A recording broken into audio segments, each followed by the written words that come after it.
حضرت عمر فاروق رضی اللہ تعالی عنہ۔ حضرت عمر معمولی شخص نہیں، معمولی آدمی نہیں۔ کچھ لوگ صدیوں کے بعد پیدا ہوتے ہیں اور کچھ لوگ ایسے ہوتے ہیں جو ایک ہی بار پیدا ہوتے ہیں، ان جیسا دوسرا پیدا ہوتا ہی نہیں، دوسرا ان طرح کا پیدا ہوتا ہی۔ حضرت عمر رضی اللہ تعالیٰ عنہ جیسی شخصیات پیدا ہی نہیں ہوتی دوبارہ۔ سارے صحابہ در رسالت مآب پہ خود آئے۔ یہ وہ عظیم شخص ہے جسے اللہ کے محبوب نے اللہ سے مانگ کے لیا، کہا اے اللہ یہ مجھے دے دے، اللہ سے مانگ کے لیا ہے۔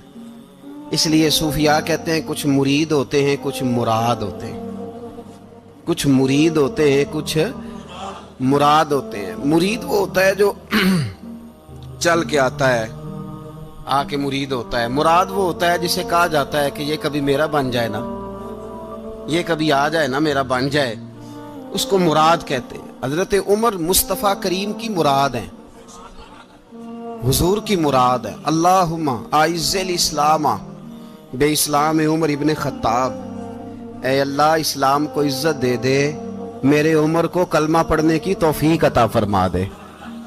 اور کیسے دعا مانگی؟ او یار حضرت عمر کی تو اس فضیلت کا کوئی جواب نہیں دے سکتا، میرے رسول پاک علیہ السلام سب کے لیے ہی دعا مانگتے ہیں نا، حضور کی دعا عام ہے، لیکن مصطفیٰ کریم نے کعبے کا غلاف تھام لیا اور غلاف کعبہ کو حضور نے سینے سے لپٹایا اور سینے سے چمٹا کے کہا اے اللہ میں نے تو کبھی سوال ہی زیادہ نہیں کیے، میں کرنے آیا ہوں، مجھے عمر دے دے، عمر دے دے۔ حضور نے مانگ کے لیا۔ اور پھر جب جس کو حضور مانگے اللہ سے، کہ حضرت عمر رضی اللہ تعالیٰ عنہ کا آج یوم شہادت ہے، میرا تو دل کرتا تھا کہ فجر سے باتیں شروع ہوں اور سارا دن ہی عمر کی باتیں ہوتی رہیں، سارا دن جناب عمر کی باتیں، سارا دن، اس لیے کہ ذکر جناب عمر کا ہوگا پر راضی اللہ کے رسول ہوں گے صلی اللہ، تو جاگ کے بیٹھے، خوش ہو کے بیٹھے۔ ہمارے ہاں منایا ہی نہیں جاتا، بابے اللہ کیتا ساؤن بھادروں اسو کتا تے منڈے جنوری فروری، تو اسلامی سال بھی گیا اور وہ تاریخیں بھی ساری گئیں۔ یکم محرم امت مسلمہ کے لیے بہت بڑا دن ہے، بہت بڑا دن، یہ شہادت ہے حضرت عمر فاروق کی رضی اللہ تعالی عنہ۔ یہاں چھوٹی چھوٹی باتوں پہ گورنمنٹ چھٹی کرتی پھرتی ہے، چھوٹی چھوٹی باتوں، الیکشن ہو گیا تو چھٹی، فلاں جگہ پہ تھوڑا سا کسی نے خبر دے دی کہ کوئی پریشانی ہے تو چھٹی، فلاں جگہ یہ ہو گیا تو چھٹی، یہاں تک کہ فلاں وزیر صاحب فلاں علاقے میں آئیں گے تو سارے علاقے کو چھٹی۔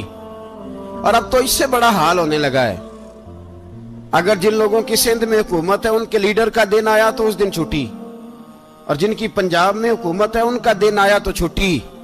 ہمارا مطالبہ ہے حکومت پاکستان سے، اگر سر اٹھا کے جینا چاہتے ہو تو یکم محرم کو چھٹی کیا کرو، اگر سر اٹھا کے جینا چاہتے ہو تو یکم محرم کو چھٹی کرو جناب عمر کے دن، اور ملت کے جوانوں کو بتاؤ کہ اگر عزت کی زندگی جینا چاہتے ہو تو اس طرح جیو جس طرح فاروق اعظم جی کے گئے ہیں، عزت اور وقار کی زندگی۔ جمہوریت حضرت عمر سے سیکھنی پڑے گی، حکومت کرنے کے طریقے حضرت عمر سے، رعایا کو سیکھنا پڑے گا کہ امیر کس طرح بنایا جاتا ہے اور امیر کس طرح کے ہوتے ہیں۔ یہاں لوگ ہمیں یورپ کی مثالیں دیتے ہیں، لوگ یہاں ہمیں آ کر کے امریکہ کی مثالیں، انہیں کیا پتا حکومت کیا ہوتی ہے، وہ کہتے ہیں جی وہ سائیکل پہ جاتا ہے ان کا حکمران۔ میں نے کہا وہ سائیکل پہ جاتا ہے؟ میرے عمر فاروق مدینے سے مکے گئے تھے تو پیدل ہی حج کرنے چلے گئے، پیدل ہی، اور جناب عمر فاروق رضی اللہ تعالیٰ عنہ عید کی نماز پڑھانے گئے، عید کی نماز عمر خطبہ عید دینے گئے۔ اور اس زمانے میں کون سا غریب ہے جو ننگے پاؤں جاتا ہو؟ کون سا غریب ہے جو مسجد ننگے پاؤں جاتا ہو؟ لوگوں نے تو 3 قسم کی چپلیں رکھی ہوئی ہیں، ایک مسجد جانے کی علیحدہ ہے، گھر پہننے کی علیحدہ ہے، شادی بیاہ پہ جانے کی چپل علیحدہ ہے۔ حضرت عمر فاروق رضی اللہ تعالیٰ عنہ نکلے عید کا خطبہ دینے کے لیے تو بیوی سے کہنے لگے جوتا، اس نے کہا صاحب اتنی دفعہ ٹوٹا ہے اب گانٹھا نہیں جا سکتا، اتنی دفعہ ٹوٹا ہے کہ اب دوبارہ پیمند نہیں لگ سکتے۔ تو حضرت عمر کہنے لگے چل کوئی حرج نہیں ہے، بغیر جوتے کے ننگے پیر ہی چلتے ہیں، کوئی حرج نہیں۔ تو کہنے لگے لوگ کیا کہیں گے؟ فرمایا چپ کر، لوگ جس دن عمر نے یہ دیکھ لیا نا لوگ اس کے بارے میں کیا کہتے ہیں، اس دن عمر عمر نہیں رہے گا۔ تو کہا پھر آپ کا نظریہ کیا ہے؟ فرمایا میرا نظریہ یہ ہے کہ رب رسول میرے بارے میں کیا کہتے ہیں، لوگوں کا کیا ہے؟ لوگ کل کسی کے بارے میں کچھ کہتے ہیں اور پرسوں کچھ کہتے ہیں، میرا نظریہ یہ ہے کہ رب رسول میرے بارے میں ننگے پیر عمر جا رہے ہیں۔ کون جی؟ میں بڑا ماڑا۔ اچھا جناب، کیا غربت ہے؟ 10 قسم کے جوڑے لٹکے ہوئے ہیں کمرے میں، اور پہننے کی فرصت نہیں، سویرے کیا پہننا ہے، شام کیا پہننا ہے، 15 سوٹ کٹھے استری ہو کے لانڈری والا بھیج رہا ہے، اور تو غریب ہے، تو بہت بڑا غریب ہے۔ اس لیے کہ غربت پیسوں کی وجہ سے نہیں ہوتی، غربت تو دل کی ہوتی ہے۔ تو واقعی بڑا غریب ہے اور تو غریب ہی رہے گا۔ امیر تو عمر فاروق تھے، عمر فاروق تھے جو ننگے پاؤں چلے گئے عید کی نماز پڑھانے، تو رستے میں جو ملا کہنے لگا عمر جوتا تو پہن لو۔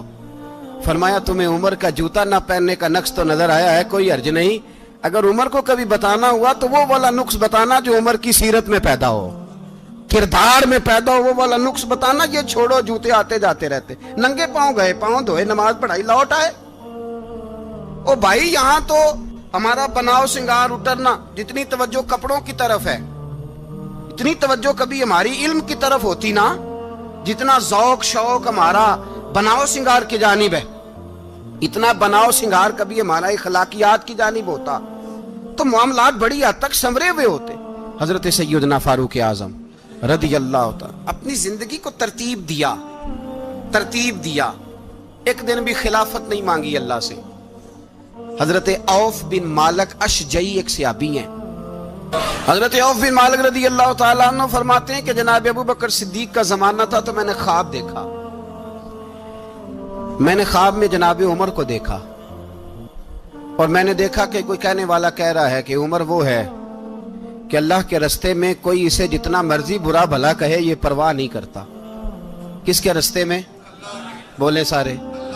اس کا مطلب ہے اللہ کے رستے میں لوگ برا بھلا بھی، قرآن مجید نے کہا وَلَا يَخَافُونَ لَوْمَةَ لَائِمٍ، کچھ لوگ ایسے ہیں جو برا بھلا کہنے والوں کی لوگ پرواہ نہیں کرتے۔ آپ یقین کریں اگر پرواہ شروع ہو جائے نا تو دین کا کام ختم ہو جائے، نہ کوئی تقریر کرے، نہ کوئی تدریس کرے، نہ کوئی پیری مریدی کرے، ختم ہو جائے اگر باتوں کی پرواہ ہو۔ لیکن وہ پرواہ، حضرت عوف بن مالک اشجعی کہتے ہیں میں نے خواب میں دیکھا کہ عمر وہ ہے جو کسی کی پرواہ، اور دوسری بات میں نے یہ دیکھی کہ عمر خلیفہ بنے گا، اور تیسری بات میں نے خواب میں یہ دیکھی کہ عمر شہید بھی کیا جائے گا، عمر شہید بھی ہوگا۔ یہ میں نے 3 باتیں خواب میں دیکھی۔ فرماتے ہیں میں نے آ کے خواب حضرت ابو بکر صدیق کو سنائی، وہ خلیفہ تھے۔ وہ کہنے لگے ٹھہر جا، میں عمر کو بلاتا ہوں، اس کے سامنے دوبارہ سنانا، اس کے سامنے۔ فرماتے ہیں میں نے بلایا حضرت عمر فاروق کو، آ کے بیٹھے، خواب شروع ہوا۔ کا ایک بات تو میں نے یہ دیکھی کہ آپ ملامت کرنے والے کی پرواہ نہیں کرتے، دوسرا آپ خلیفہ بنے گے۔ جناب عمر کہنے لگے چپ کر، ابو بکر کے سامنے ہی کہہ رہا ہے، چپ کر، خلیفہ کے سامنے ہی کہہ رہا ہے۔ تو حضرت ابو بکر صدیق کہنے لگے عمر اسے کہنے دو، مجھے لگتا ہے رب کی رضا یہی ہے کہ میرے بعد اگر مصطفیٰ کا منبر ملے تو عمر کو ملے، اسے کہنے دو۔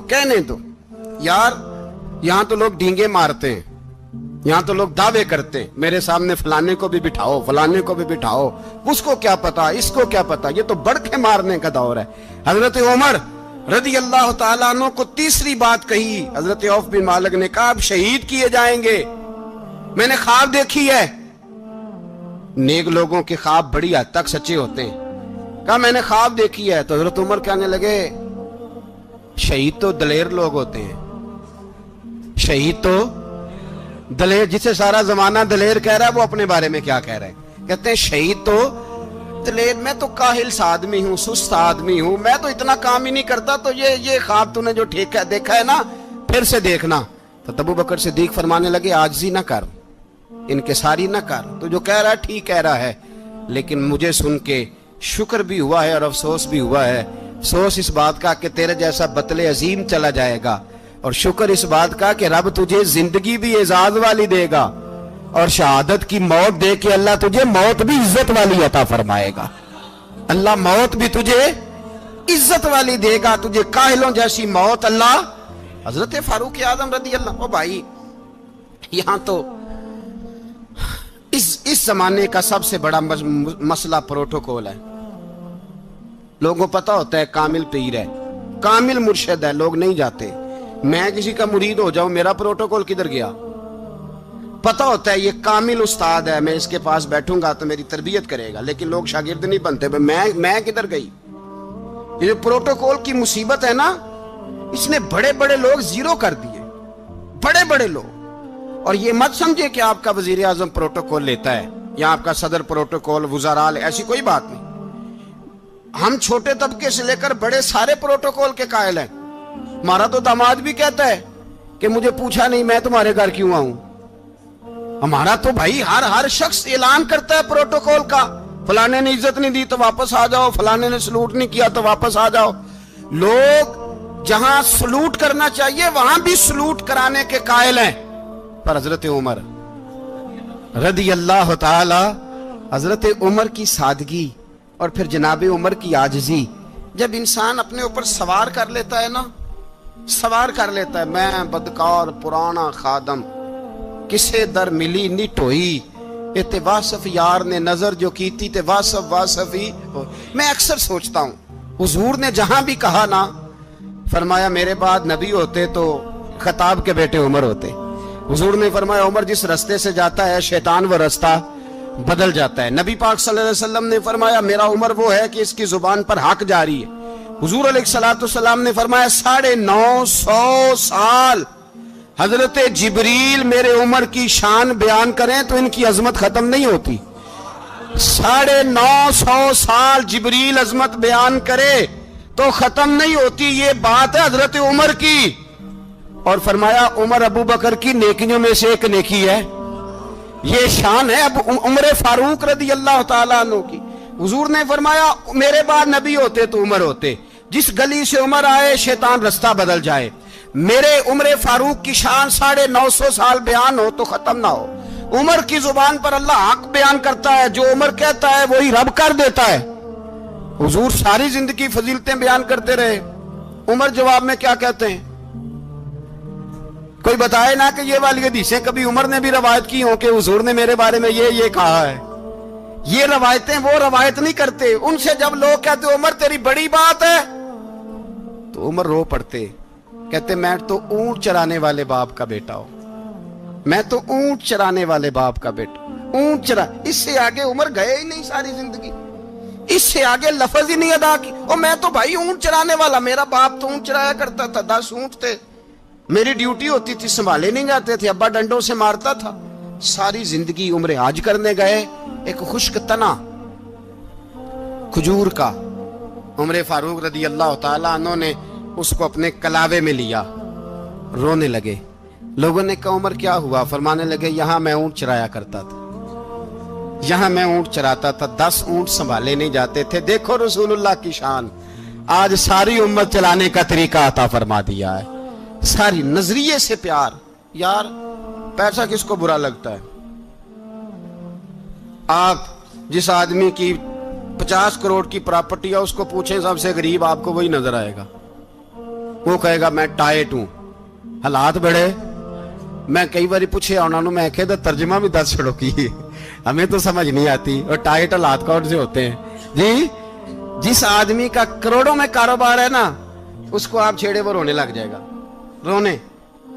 تو کئی میں نے ایسے دیکھے ہیں کرائے کا مکان ہے, ان سے پوچھے صاحب کیا حال ہے, تو کہتے ہیں جتنی اللہ نے شان والی زندگی ہمیں عطا کی ہے کسی کو نہیں دی ہوئی. اس کا مطلب ہے خوشی بھی یہی ہے اور غم بھی یہی ہے. اندر سے خوشی ہے, اندر سے ہی. تو نے اگر راضی رہنا ہے تو ادھر سے رہنا ہے, ناراض رہنا ہے تو بس اپنے آپ کو خوش رکھے گا تو ہو جائے گا. سارے صحابہ مل کے آئے, کہنے لگے عمر فاروق سے کہنا ہے نبی پاک کے زمانے میں تو ظاہراً غربت تھی, ابو بکر کے دور میں بھی غربت تھی, اب تو بڑا محال ہے. عمر سے سفارش کرو کہ عمر نیا کرتا پہنا کرے. ملکوں کے سفیر آتے, عمر وہی پھٹی پرانی چادر اوڑھ کے اور وہی کئی جگہ پہ پیوند لگے سوٹ پہن کے سفیروں کے سامنے بیٹھ جاتا ہے.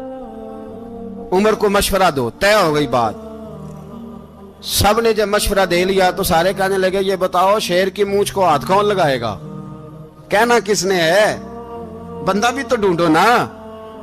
میں کہا جناب میرا یہ خیال ہے کہ مولا علی شیر خدا کہیں گے، کیونکہ جس شخص کی عمر کو سب سے زیادہ حیا کرتے دیکھا وہ شیر خدا مولا علی ہے رضی اللہ تعالی علی کہیں گے، اس لیے کہ جناب علی تو کئی دفعہ جب گفتگو کرتے تھے تو حضرت عمر چپ کر جاتے تھے اور فرماتے تھے علی نہ ہوتا تو میں ہلاک ہو جاتا۔ تو کہا علی سے کہو۔ جناب علی شیر خدا کو بلایا، کس کام کے لیے؟ جی اللہ اکبر۔ یہ ذرا اپنے اس دور پہ اس بات کو ذرا لاکا جناب ان سے کہیں کہ زیادہ نہیں، ایک کرتا نیا پہن لے، سفیر آتے ہیں وزیر آتے ہیں تو ایک کرتا نیا پہن لے۔ حضرت علی کو بلایا، آپ فرمانے لگے کوئی اور بات ہوتی تو میں کہہ دیتا، یہ والی میں نہیں کہہ سکتا۔ کوئی اور ہوتی تو میں عمر کو کئی دفعہ کہہ دیتا ہوں، جلال میں بھی تو سن، یہ والی میں نہیں کہہ سکتا۔ میں تمہیں ایک مشورہ دیتا ہوں۔ کہا وہ کیا؟ کہنے لگے سیدہ عائشہ صدیقہ سے کہو، وہ مومنوں کی ماں ہیں، عمر ٹالے گا نہیں۔ اماں جی سے جا کے کہا اماں جی نیا کرتا عمر سے کہیں پہن لیں، وزیر آتے ہیں بڑے بڑے لوگ تو چلو کوئی عرض نہیں۔ اماں جی نے کہا اچھا کوئی بات نہیں میں بلا لیتی ہوں۔ جناب عائشہ نے پیغام بھیجا، جب خادم نے کہا نا مصطفیٰ کے گھر سے پیغام آیا ہے تو 20 لوگ بیٹھے تھے، عمر کانپتے ہوئے اٹھے، کانپتے دوڑے۔ حضرت عائشہ پردے میں تھی تو فرماتی ہیں عمر اتحیات کی حالت میں بیٹھ گئے۔ کہا اماں جی دیر تو نہیں ہو گئی مجھے آنے میں؟ کہا نہیں ٹائم پہ آ گئے ہو۔ کس لیے بلایا تھا؟ کہا عمر دیکھو غربت کے معاملات اور ہوتے ہیں، جب اللہ آسانی دے تو کوئی چیز استعمال کرنا حرام نہیں ہوتی، اگر حرام ہے تو بتاؤ۔ کہا نہیں اماں جی حلال ہی ہے۔ تو فرمایا پھر اتنے سفیر آتے ہیں مشیر آتے ہیں، اب تو مال غنیمت بڑا آتا ہے، ڈھیر لگ جاتے ہیں مسجد میں، تو چل ایک نیا کرتا تم بھی پہن لیا کرو، اور آپ نیا کرتا پہنو گے تو دھاک بیٹھے گی غیروں پر۔ تو صحابہ کا مشورہ ہے کہ آپ نیا لباس پہنے۔ اماں جی کہتی ہے میں نے حکم دیا تو عمر چپ کر گئے، گردن جھک گئی۔ تھوڑی دیر کے بعد سیدنا عمر فاروق نے سر اٹھایا تو داڑھی پہ آنسو گر رہے تھے، رو پڑے، کہنے لگے پاک محبوب کی پاک بیوی جیسے حکم کرتی ہو میں حاضر ہوں، پر مجھے وہ والا لباس پہنانا جو میرے مصطفیٰ نے پسند فرمایا ہے۔ اگر یہ رنگ رسول پاک کا ہے تو میں حاضر ہوں، اور اگر نبی پاک کا نہیں تو پھر جیسے آپ حکم کریں۔ جناب عائشہ کہتے ہیں عمر روئے تو میں زیادہ روئی، میرا پلو بھیگ گیا آنسوؤں سے۔ میں نے کہا عمر آپ جائیے۔ عمر یوں نکلے تو جو صحابہ کھڑے تھے وہ کونے میں تھے، سارے آ گئے۔ کہا اماں جی کیا بناؤ؟ فرمایا بھائی تم سب جو باتیں کہتے ہو وہ اپنی جگہ ٹھیک ہیں، پر عمر جو بات کرتا ہے وہ سب سے زیادہ ٹھیک ہے۔ عمر جس پہلو پر بات کرتا ہے وہ یار ایسی عاجزی، ایسا رنگ، ایسا انداز، ایسا طرز حیات، ایسی زندگی، اولاد کے معاملے میں لوگ بزدل ہو جاتے ہیں، بزدل۔ پر حضرت عمر کا بیٹا مصر گیا، وہاں سے کمائی کر کے لایا، تجارت کرنے گیا، لاکھوں کا مال۔ کون سا باپ ہے دنیا میں جس کا بیٹا باہر سے پیسے لے کے آئے تو ابا تفصیل پوچھے کہ بیٹا کہاں سے کمائے، کہاں سے لایا، کتنے ملے، کیوں آئے؟ کون سا باپ تفصیل پوچھتا ہے؟ ابا تو کہتا ہے لا صحیح، اور تعریفیں کرتا ہے میرا بیٹا بڑی کمائی کرتا ہے۔ کبھی پوچھا ہے اس سے کہ ڈیوٹی صحیح دیتا ہے کہ نہیں؟ کبھی پوچھا ہے کہ تو ایمانداری کی روزی لاتا ہے کہ حرام کی کماتا ہے؟ یہ باپ کی ذمہ داری ہے، یہ اماں کی ذمہ داری ہے۔ پھر کہتا ہے بیماری کیسے آ گئی، پریشانی کیسے آ گئی؟ تو نے کبھی سوال کیا اپنی اولاد سے؟ حضرت عمر فاروق رضی اللہ تعالیٰ عنہ کا بیٹا مصر سے پیسے کما کے لایا تو جناب عمر نے بلایا، فرمایا بیٹے اتنی تو تیرے پاس راس ہی نہیں تھی، تھوڑے سے تو پیسے لے کے گیا تھا، اتنی کمائی کیسے ہو گئی؟ اتنے تو پیسے نہیں تھے صاحب، کہاں سے کمائی لائے؟ اس نے کہا ابا جی وہ جو میرے چچا ہے نا مصر کے گورنر، آپ کے دوست، انہوں نے میری مدد کی ہے۔ فرمایا جتنے لوگ گئے تھے سب کی ہے مدد اس نے؟ کہا نہیں صرف میری کی۔ فرمایا تیری کیوں کی؟ تیری کیوں کی؟ کہا حضور آپ کے دوست ہیں۔ فرمایا چپ کر، حضور انہوں نے مجھے اتنے پیسے دیے، میں نے کاروبار میں ڈالے تو نفع آیا تو میں ان کی رقم دے کے۔ فرمایا خاموش ہو جا، باقی جتنے لوگ گئے تھے سب کی مدد کی اس نے؟ کہا نہیں حضور صرف میری کی۔ فرمایا اس نے تیری مدد نہیں کی، اس نے خلیفہ کے بیٹے کی مدد کی، اس لیے کہ وہ خلیفہ کو اپنے حق میں نرم کر سکے۔ فرمایا آدھا مال تیرا ہے، آدھا مال غنیمت کا ہے، مال خزانہ کا ہے، مسلمانوں کا ہے، اس لیے کہ تو جو وہاں سے مال کما کے لایا ہے وہ اپنے باپ کے خلیفہ ہونے کی وجہ سے کما کے لایا ہے، لہذا رکھ ادھر۔ یہاں کہتے ہیں کدھر سے آیا، کیسے آیا، کون سا حساب دیں، کیا کریں؟ او بھائی حضرت عمر رضی اللہ تعالیٰ عنہ کا اپنی اولاد کے بارے میں یہ رنگ ہے۔ ایک جنگ سے نا خوشبو آئی، خوشبو بڑی مہنگی ہوتی تھی، عرب میں خوشبو آج بھی بڑی مہنگی ہے، وہ زیادہ استعمال کرتے ہیں۔ میری باتوں کی سمجھ آ رہی ہے میرے بھائی؟ بڑی مہنگی خوشبو تھی۔ جب وہ خوشبو آئی تو حضرت عمر نے کہا، گھر میں پہلے پہنچی حضرت عمر کے، چونکہ زیادہ عورتیں استعمال کرتی تھی گھر کے اندر خوشبو، مرد بھی لگاتے تھے۔ حضرت عمر نے اپنی بیوی سے کہا، آپ کی زوجہ تو تھی وہ بڑی خوشبو کو پسند کرتی تھی۔ حضرت عمر نے اپنی زوجہ سے کہا کہ خوشبو لاؤ، میں نے ایک عورت کی ڈیوٹی لگائی ہے، وہ خوشبو تول کے نا تو حصہ برابر صحابہ میں بانٹ دے گی۔ تو آپ کی زوجہ کہنے لگی، کسی بی بی کی ڈیوٹی لگانے کی کیا ضرورت تھی، میں جو موجود تھی میں بانٹ دیتی ہوں تول کے حصہ برابر۔ آپ نے فرمایا نہیں تو رہنے دے، وہ فلانی بی بی بانٹے گی۔ کہا حضور میں نے بھی بانٹنی ہے، میرے پہ کچھ حق ہے؟ آپ نے فرمایا نہیں، تو تفصیل نہ پوچھ، تو خوشبو دے دے، کوئی اور بانٹے گی۔ خاتون خانہ تھی نا، کہنے لگی نہیں مجھے بھی آج آپ کو بتانا ہی پڑے گا کہ کوئی جو بانٹ سکتی ہے تو میں کیوں نہیں بانٹ سکتی؟ زوجہ کہتی عمر نے بات کی تو میری چیخیں نکل گئی۔ حضرت عمر فرمانے لگے، جب تو خوشبو بانٹے گی نا تیرے ہاتھوں کو بھی لگے گی، تیرے دوپٹوں کو بھی لگ جائے گی۔ اگر رب کریم نے مجھ سے سوال پوچھا کہ عمر خوشبو تو مسلمانوں کی تھی، تیری بیوی کے دوپٹے کو کیوں لگ گئی، تو میں اللہ کے حضور کیا جواب دوں گا؟ اگر اللہ نے یہ سوال کیا کہ تیری بیوی نے کیوں لگائی، وہ تو حصہ تھا مسلمانوں کا، تو نے تیری بیوی نے کیوں لگائی؟ تو فرمایا میں نہیں چاہتا کہ اللہ کے حضور مجھے اور تجھے باز پرس ہو، لہذا کسی اور کو بانٹنے دے۔ زوجہ روئی اور تڑپ کے کہنے لگی، عمر مجھے لگتا ہے صبح قیامت بھی تیری بیوی ہونے کی وجہ سے اللہ مجھے جنت عطا فرما دے گا، تیری زوجہ ہونے کی برکت سے۔ بھائی یہ معیار رکھا، خدا کی قسم ایسا شخص تاریخ میں دوبارہ نہیں آیا۔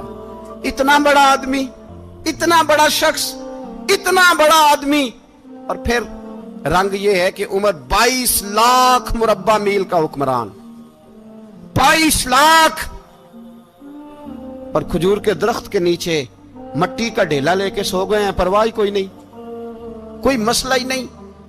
2 غلام ساتھ بیٹھے تو ایک روٹی حضرت عمر نے گھر سے منگوائی، تھوڑا سا سرکہ، تو غلام کہنے لگے ہم نے بھی کھانی ہے۔ فرمایا کوئی حرج نہیں، روٹی کو پیٹ بھر کے کھانا ضروری تو نہیں، 3 حصوں میں بانٹ لیتے۔ ایک آدمی آیا ہوا تھا مصر کا رہنے والا ملنے کے لیے، اس نے پوچھا عمر کدھر ہیں، تو کہا وہ ادھر جاؤ مسجد میں بیٹھے ہوں گے، اور واپس آیا تو کہنے لگا وہاں تو 3 غلام بیٹھے ہیں، ایک روٹی بانٹ کے کھا رہے ہیں، لگتا ہے کئی دنوں سے روٹی نہیں ملی۔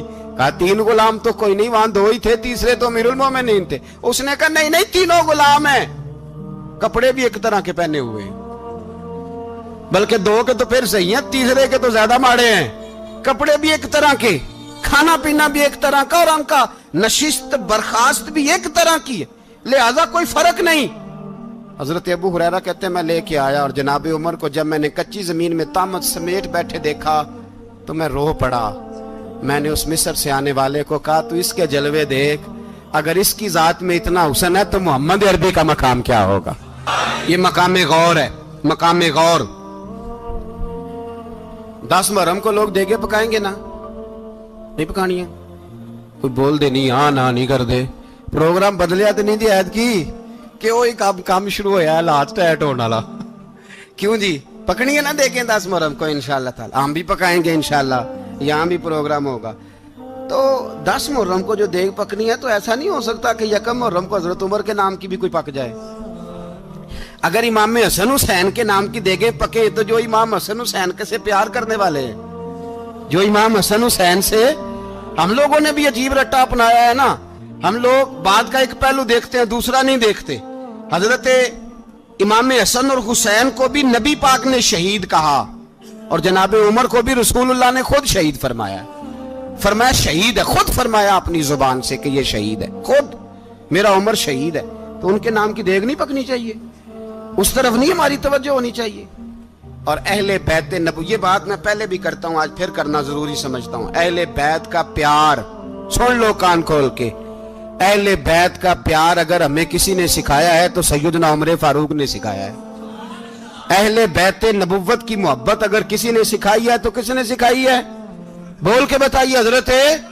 حضرت عمر نے، اہل بیت کا پیار ہمیں حضرت عمر نے بول کر کے سکھایا ہے۔ بھائی یاد رکھیں، کسی کی طاقت نہیں تھی دم مارنے کی حضرت عمر کے سامنے، طاقت ہی نہیں تھی۔ کیسر و کسرا کانپ جاتے تھے، جرأت ہی نہیں کرتے تھے حضرت۔ اور ہمارے تو تعلقات بڑے ہیں نا غیروں سے۔ حضرت ابو موسیٰ اشعری رضی اللہ تعالیٰ عنہ فرماتے ہیں میرا منشی عیسائی تھا، وہ کاتب کہتے تھے وہ لوگ، میرا حساب کتاب عیسائی تھا۔ تو فرماتے ہیں ایک دن میں نے وہ سارا حساب کتاب لین دین کے حضرت عمر کو دکھائے تو فرمانے لگے جس نے لکھے ہیں اس کو بلاؤ۔ کہنے لگے ضرور مسجد نہیں آ سکتا۔ کیوں نہیں آ سکتا؟ کہنے لگے وہ عیسائی ہے۔ کہتے ہیں حضرت عمر جلال میں آ گئے۔ آپ فرمانے لگے جنہیں رب دور کرتا ہے تم کیوں قریب کرتے ہو؟ جنہیں اللہ دور کرتا ہے۔ فرمایا تم غیروں کو اگر عہدے دو گے تو اپنوں کا کیا بنے گا؟ اگر تم غیروں کو عہدے دو گے تو اپنوں کا۔ یہ سوچ ہے جو آج برما کے مسلمانوں کے لیے بھی ضروری ہے۔ کہا اگر تم غیروں کو عہدے دو گے تو اپنوں کا۔ ہم نے غیروں کو عہدے دیے تو دیکھا نا اپنے کس طرح کاٹے جا رہے ہیں۔ غیروں کو جو عہدے دے دیے جرانے سارے غیروں سے، روز دعویٰ ہوتا ہے چین ہمارا سجن ہے، چین ہمارا دوست ہے۔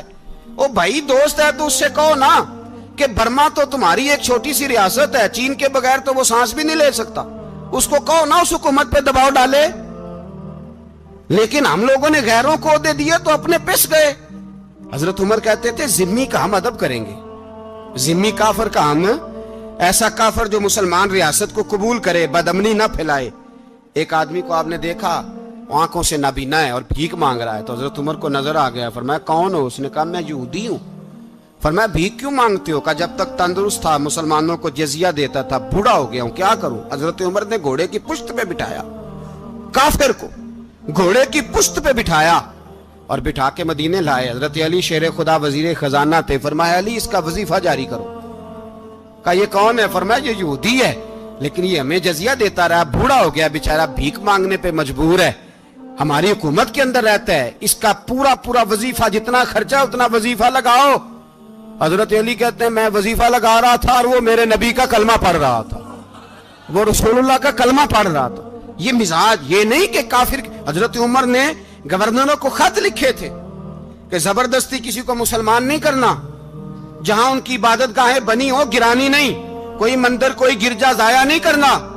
اسلام سب کو جینے کا موقع دیتا ہے، پر بے ایمانو ظالموں بدذاتو تمہیں یہ کہتا ہے کہ ہم تمہیں جینے کا موقع دیتے، تم بھی مسلمانوں کو جینے کا موقع دو۔ یہ جہاں بستے ہیں جہاں رہتے ہیں انہیں وہاں جینے کا موقع دو، انہیں بھی اللہ اکبر کہنے کا موقع دو، انہیں بھی قرآن پڑھنے کا موقع دو، انہیں بھی رسول اللہ پر درود پڑھنے کا موقع دو۔ ہمارے ملک میں عیسائی اپنی مرضی سے کھلے عام تبلیغ کرتے ہیں، یہاں تو چینل چلائے ہیں عیسائیوں نے۔ کسی مذہبی جماعت نے کبھی جلوس نکالا ہے کہ عیسائیوں کا چینل بند کرو؟ بولے نکلا ہے کہ نہیں نکلا؟ کتنے ظلم کی بات ہے۔ ہم جب غیر کو اتنا تحفظ دیتے ہیں، اتنا تحفظ دیتے ہیں، ہم نے دیکھا ہے مجھے بیسیوں لوگوں نے عید پہ ٹیلی فون کیے کہ عیسائیوں کو قربانی کا گوشت دے لیں، مجبور ہیں جی، دروازے پہ آ گئے ہیں، ہمارے کام کاج کرتے ہیں۔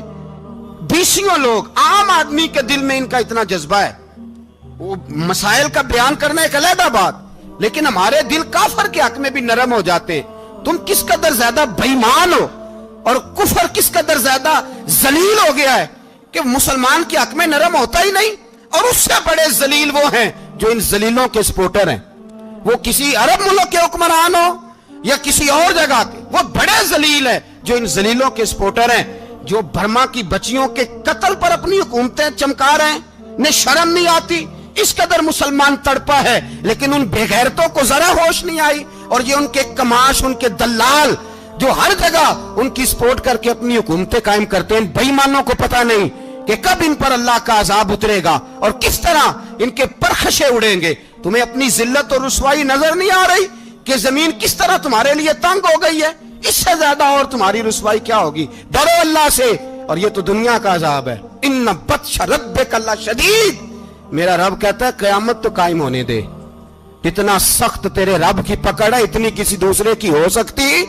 یاد رکھیں اور تھوڑا احتیاط کریں. ہم سب لوگ بھی جو ہم لوگ آدھی زبان بول کے بھی ان کی سپورٹ کرتے, اب شرم آنی چاہیے ہمیں ان حکومتوں کی سپورٹ کرتے جو مسلمانوں کی لاشوں کے اوپر حکومتیں قائم کرتے ہیں. شرم آنی چاہیے. بہرحال بات دور نکل جائے گی اور میں اپنے مضمون پہ رہتا ہوں. اہل بیت کا پیار اگر سکھایا ہے تو جناب عمر نے سکھایا ہے رضی اللہ تعالی عنہ.